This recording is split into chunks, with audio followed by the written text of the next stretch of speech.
Hey friend, I'm Ashley K. Andy. I'm so glad you're here. If you are just discovering my channel, I will be sharing much more regular videos. I used to share some meditations that can still be found back in the day, but it's been several years, and I am excited to be using this platform more to connect with you and hopefully help support, guide, and empower your healing. So let's begin. Today's video, I wanted to share a bit about my own healing journey as a practitioner and what that's kind of looked like. So this video is for if you are on a healing journey yourself, if you have felt pulled to or interested in holistic wellness, maybe you've just got a great curiosity about alternative healing methods, and perhaps you're already practicing in this field or you're just darn curious. So today, I'm going to share a bit about how I got to where I am now and what that journey has looked like because it has been far from linear. So, I graduated college with my health sciences degree. I was excited to do so. I knew I always wanted to help support other people in healing. But I graduated with this degree thinking like, okay, it's broad. I'll be able to find my niche or my area, my zone, right? So I graduated and didn't know what the heck to do with it. The other thing I noticed when I went to school was that I felt like my path differed. Like, yes, I was interested in what we were studying, especially just the human body, psychology a lot. I almost had a psychology minor, but it would have required me to stay another semester. So I was always really interested, but I felt like while some of the people around me, my peers, were studying because they wanted to go into nursing or a doctor program, I felt different. I felt like, you know what, there's something missing. And I didn't discover that until later on in my journey. So I went back to the world of retail just to make ends meet for a bit. But then I really began finding my path when I went back to school for massage therapy. And the world of massage therapy, oh, hello. This is Lucy May. She's saying hello. The world of massage therapy was so wonderful because I was able to connect with people in a very true and open and vulnerable way. When someone comes to your table to get buck naked and share their body and what's going on physically with them, a lot of times what would occur alongside of was that they would end up opening up about other things. And of course, there's boundaries there of not wanting to overstep what my role as a massage therapist was, but I could tell that there was a deeper calling woven in there too. So I would have people come to my table and say it was the best massage they'd ever had, but also they felt like they left feeling lighter and spiritually refreshed. And I loved it, but I was getting pretty physically burnt out as well. During that time, got pregnant with our first child. And so I worked through pregnancy and then went back again after a little postpartum leave. But I noticed something had shifted and that I was not supposed to be purely focusing on the physical, right? Because we as humans are, oh, now you've got kitty cat coming to say hello too. They all want to participate today. So while I loved the hands-on healing, I could tell that I was on just kind of on the edge of more growth. I just wasn't sure what that looked like. I knew that I couldn't continue just seeing, 6 to 8 clients a day of strictly physical deep tissue Swedish massage. So I also, interestingly enough, when I began my massage therapy journey, I opened my own business, my own office, and I wanted so badly to be seen as someone who, it was medical massage. I wanted to make sure that I was taken seriously. I didn't want to be thought of as, the fluff massage or any woo-woo. And little did I know that there would be other factors at play. And so as I was trying to kind of figure out my next step, loved where I was, but also knew there was something coming, right? I had my dear friend and Reiki master teacher come to receive a massage. And she told me, she goes, "You know you're doing energy healing, right?" And I kind of chuckled. I was like, "Tell me more," because I could tell that things would happen while I was working with someone. So common occurrences would be my hands would grow incredibly warm and I could feel an energy moving through me, not from me, but like through me. And I would feel very refreshed by these sessions. They always occurred with people who were very open, and they were just really open to healing, open minded, just loving, open hearted people. Or people who were really in need of that, right? They were holding up walls and you could tell they wanted that sense of healing. But I would also experience times where I would have my hands on somebody and I would hear or feel a spiritual message come through. Sometimes I would sense loved ones who had passed on and have a message to share. And of course, this gets very tricky because you don't want to cross boundaries. That majority of the time, that's not why they came in, right? They didn't schedule a session with a medium specifically or something like that. Um, yes, Butters. Did you want to say hello too? Oh, GG Butters. All right, go on. So as you can imagine, this got a little tricky. I had to really feel out when a message would be well received. And of course, at first, I thought I was going crazy. I thought, okay, I'm a big imagination storytelling type artist gal, right? Maybe this is my own imagination, like running wild. And it took a couple brave sharings with people who I'd grown very close to to really recognize that this was much more and that my role was to extend beyond massage therapist. And so around that time, my husband and I decided that it would be a good time for me to stay home with our daughter, which I was very grateful to be able to do.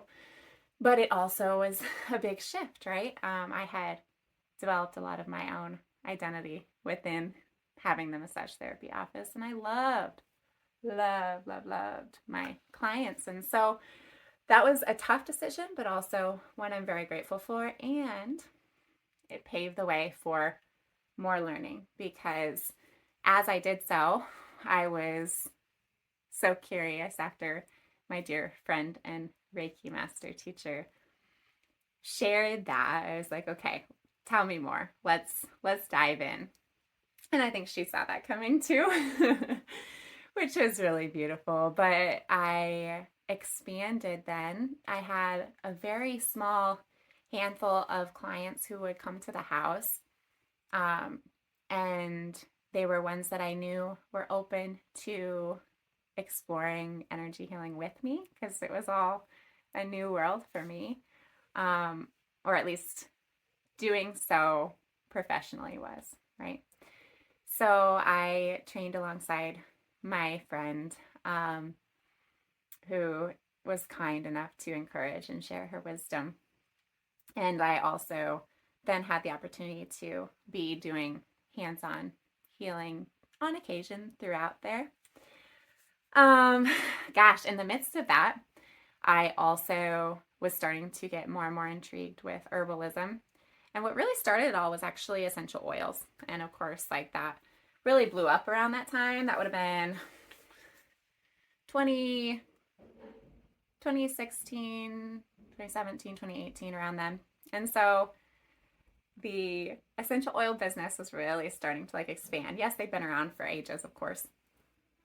But I ended up participating in an MLM, which that could be a whole nother video in and of itself. I loved the plant medicine portion of it. And I could see the difference. I could feel the difference. I used them for myself, but I was also able to share and use them with clients and saw that power of plant medicine Now the business side of it can get a little iffy, especially when they're targeting. I feel that there's a targeting, especially of like young moms, like who want to earn a side income. And I think that that approach is very misleading. So that's a story for another day. But what it did help to spur within me is that intrigue about herbalism. And so I dove deeper into healing herbs, and it all felt familiar. It felt like this is something that I've been using for lifetimes, right? It was like coming back home to that traditional medicine where plants are and were the original medicine, right? So I journeyed through there. Reiki I did my Reiki 1 and 2 levels, and I was then sharing with clients and practicing, and really stepped back more from massage therapy, which was interesting because I found that I was able to make as much of an impact with someone on my table with so much less physical effort. And I recognized that with massage therapy, I wanted so badly for the person on my table to leave feeling better that I just poured my whole self into it. And while that was, good, it was honorable to do so, it wasn't the right approach. And Reiki taught me that it wasn't to come from me, that it was to come through me. And I'll share a little bit more on that later when I share 4 things that I have learned along this journey.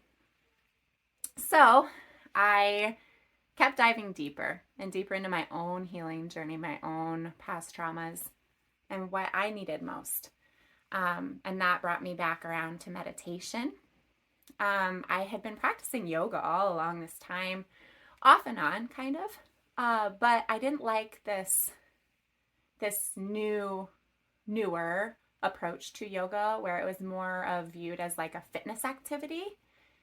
Yes, that's great. Yes, it helps with physical fitness, but I knew that there was so much deeper. So I actually started with meditation, and I got further education in meditation and my meditation instructor certificate as well.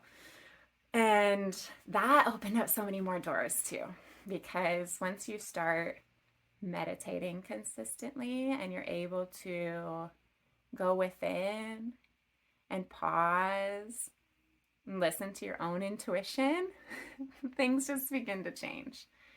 And so they changed as a mother, especially coming into this time. It was also coming into the time when the world was shutting down.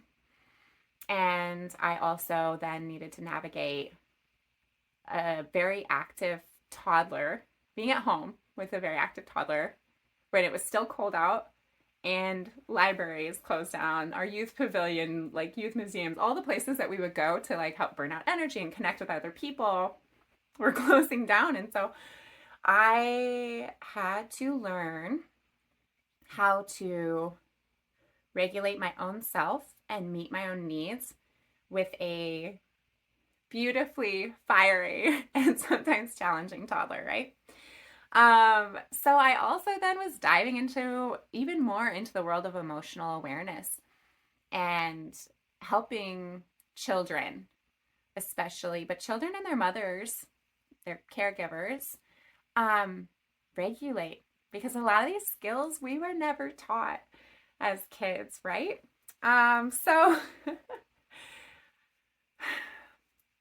So I was hungry for knowledge about how to support children and their adults in emotional awareness and regulation, because there are so many adults going around in the world that are so disconnected from their own emotions, their own body, that I really wanted to help to bring that connection back home and together again.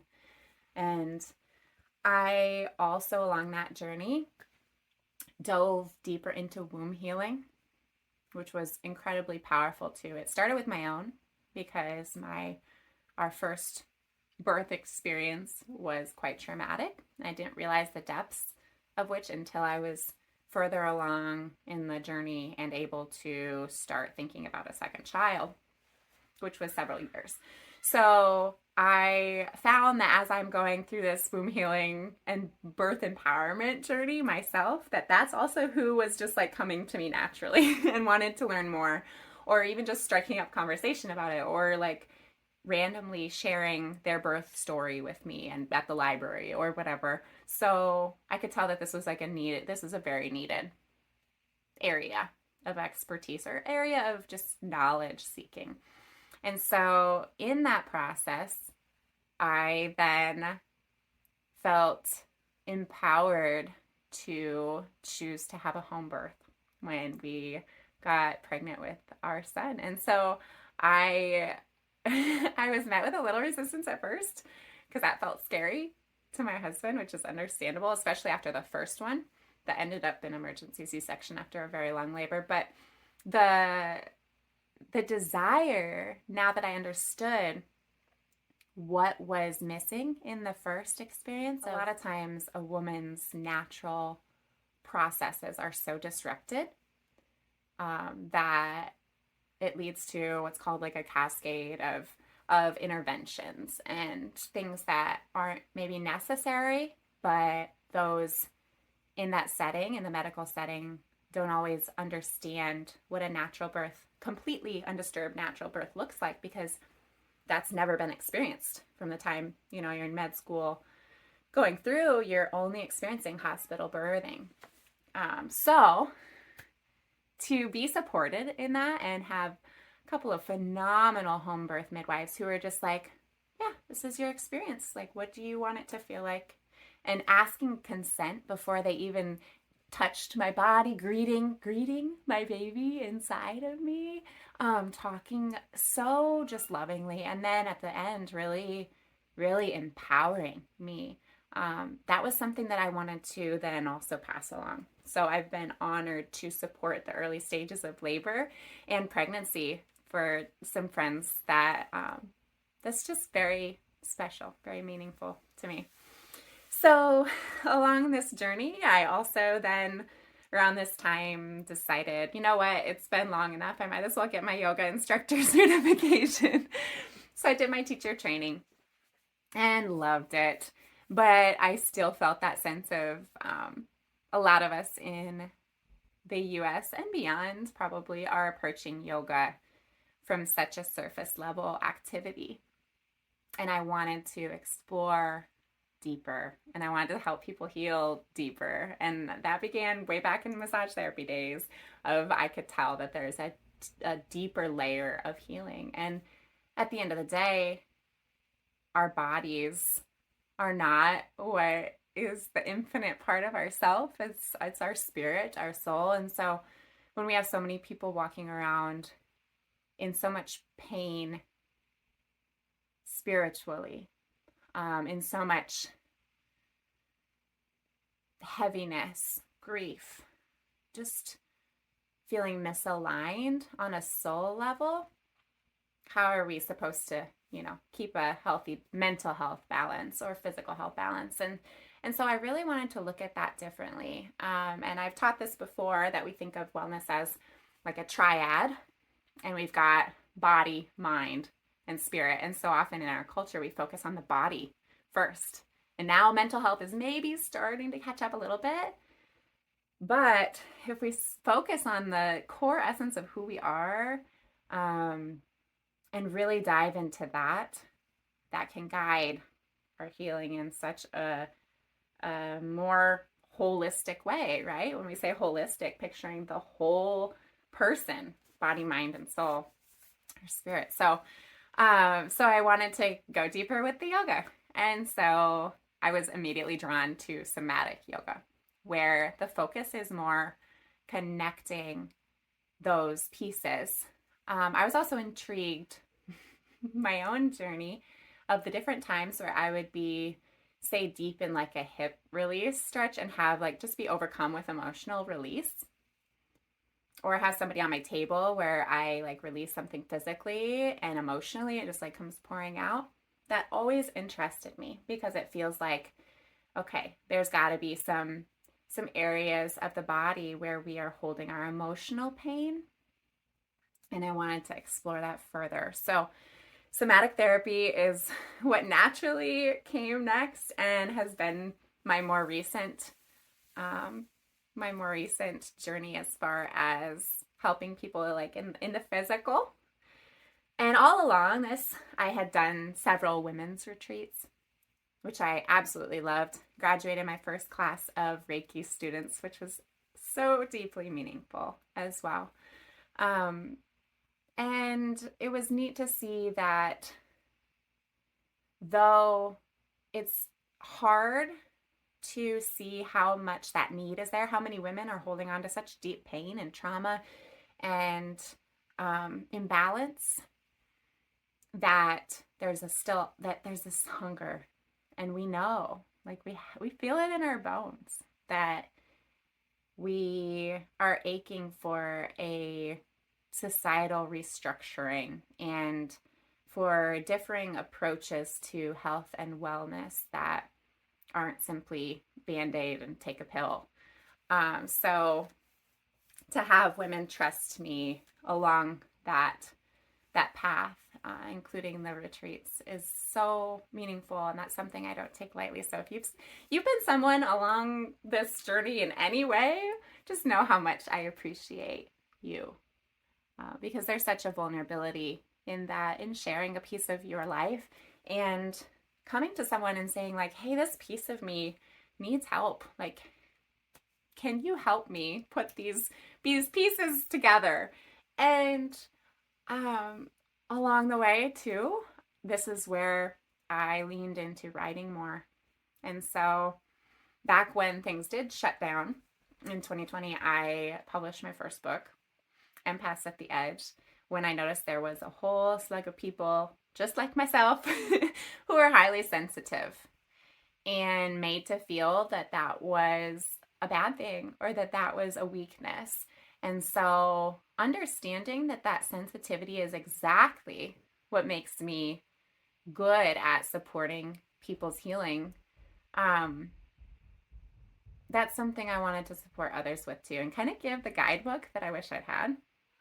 So I wrote Empaths at the Edge, and then actually just this past year republished it with a little additional content in it that I felt like it was incomplete without. So I then published my second book and my first poetry collection.